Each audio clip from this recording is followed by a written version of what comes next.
Halo guys, kembali lagi di channel Blueprint Indonesia. Kali ini saya akan membahas tentang 6 tipe tinta blueprint yang kita jual. Nah, pertama ada tinta dye, lalu ada tinta pigmen, tinta art paper, tinta sublimasi, tinta DTG, dan tinta DTF. Nah, apa perbedaannya? Kita akan kupas di sini sampai habis.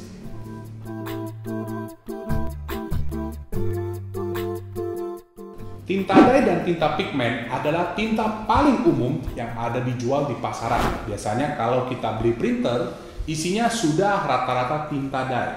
Dan untuk beberapa printer tersendiri, misalnya Canon ataupun HP, biasanya datangnya tinta hitamnya saja yang pigmen. Dan warnanya semua adalah dye. Nah, jadi bedanya apa? Tinta dye itu adalah water base dan tinta pigmen itu adalah solid base. Nah, standarnya orang suka pakai untuk print di kertas HVS ataupun di kertas foto seperti ini. Nah, sekarang saya akan kasih lihat bedanya apa. Ini adalah perbedaan hasil di kertas foto karena yang tinta pigmen di blueprint hanya ada hitam, jadi ini hanya hitamnya saja yang pigmen ya.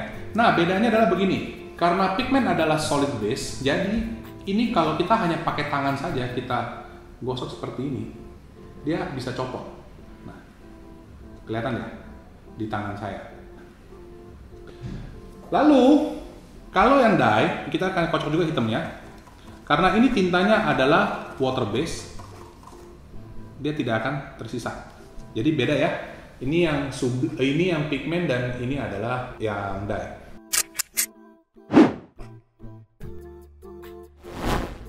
Nah, sekarang kalau di kertas HVS bedanya apa? Kita akan coba ya. Ini pertama kita akan tes. Ini adalah tinta dye. Kita kasih air aja. Nah, ini kelihatan ya. Kelihatan seperti luntur ya. Nah, jadi kalau ini adalah untuk kertas tinta dye. Sekarang kita akan coba kalau menggunakan pigmen. Nah, ini adalah tinta pigmen di kertas HVS. Hasilnya gimana ya? Nah, ini kelihatan hasilnya masih bagus ya.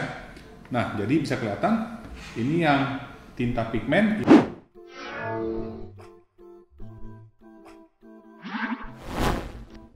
ini yang tinta dye.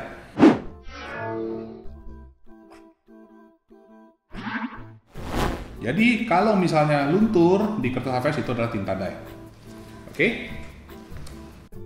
Nah, sekarang teman-teman sudah tahu bedanya tinta dye dan tinta pigmen di kertas foto dan di kertas HVS. Nah, tapi tetap tinta dye lebih banyak digunakan di pasaran. Kenapa? Karena sifatnya setara bubur. Jadi kalau misalnya di dalam printhead kering, dia gampang dibersihkan dan punya standing time yang lebih lama. Jadi kalau tidak dipakai misalnya yang blueprint sampai 30 hari pun masih aman, dan kalaupun kering gampang dibersihkan. Sedangkan tinta pigmen ini karena solid base, ini sifatnya seperti semen. Jadi kalau di printhead kering dia akan susah dibersihkan, jadi malah akan membuat printhead cepat rusak, dan dia mempunyai standing time yang lebih pendek daripada tinta dye. Ya, biasanya ya kurang lebih 7 hari.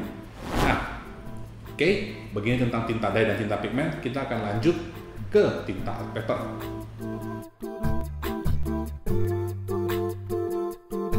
Nah, selanjutnya tinta art paper. Tinta ini adalah solid base tetapi sudah ditambahkan cairan khusus sehingga dia bisa menempel di atas kertas coated. Nah, ini adalah contoh salah satu kertas coated art paper ya, kertas seperti brosur, kertas majalah. Biasanya tinta dye ataupun yang pigmen biasa tidak bisa menempel di atas kertas seperti ini. Kelebihannya adalah tinta ini tidak akan pudar seumur hidup. Nah, ini adalah salah satu contoh cetakannya ya di atas kertas brosur seperti ini. Jadi ini adalah di kertas art paper ya. Nah, ini kelihatan glossy ya. Ini biasanya adalah kertas majalah gampangnya. Jadi ini adalah hasil cetaknya tidak akan pudar seumur hidup. Kalau memang misalnya ada di rumah mau usaha percetakan yang sedikit-sedikit atau di kantor, bisa menggunakan tinta jenis art paper ini.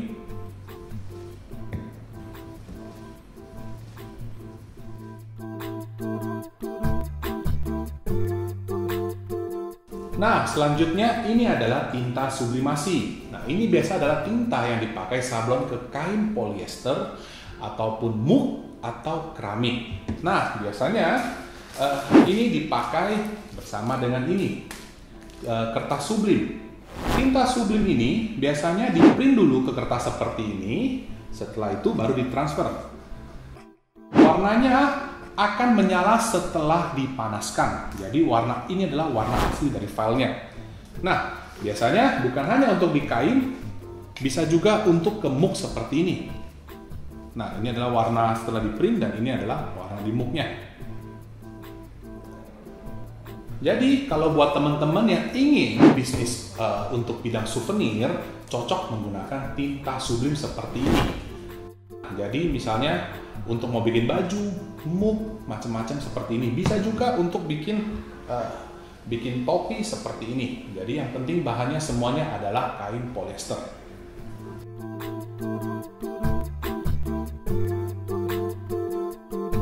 Dan yang terakhir, ini adalah tinta sablon ke kain katun. Kalau tadi yang sublim untuk ke kain polyester, kalau ini adalah ke katun. Bedanya adalah DTG, direct to garment, langsung print langsung ke kain. Sedangkan DTF, direct to vellum, ini print dulu ke vellum baru kita transfer. Dan ini adalah hasilnya. Biasanya kalau DTF ini akan di print terlebih dahulu menggunakan vellum seperti ini. Nah, sekarang kita lihat hasilnya ya. Ini adalah bedanya, sama-sama kain katun. Nah, jadi untuk prosedur printnya, kalau DTG pertama dia harus menggunakan coating seperti ini. Bajunya akan di coating terlebih dahulu, kemudian baru print langsung di atas kainnya. Kalau yang DTF ini beda. DTF itu adalah print ke vellum seperti ini terlebih dahulu. Kemudian biasanya akan menggunakan powder seperti ini, bubuknya. Lalu di belakangnya akan ditabur dan dipanaskan. Baru kemudian kita press ke baju seperti ini. Ini ada hasilnya yang tadi ya. Jadi kurang lebih seperti ini. Nah, dan untuk hasilnya pun feelingnya sangat berbeda.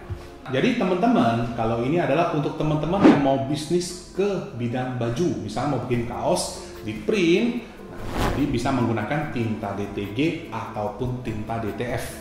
Nah, jadi teman-teman juga bisa tahu mana yang lebih bagus.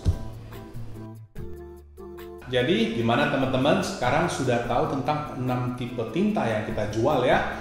Dan nanti kita akan bikin lagi video lain membahas tentang masing-masing cara pakai dan kegunaannya. Kita akan bahas lebih detail lagi. Oke, terima kasih sudah datang ke channel kita. Jangan lupa follow dan subscribe, nyalakan lonceng untuk lihat video selanjutnya ya.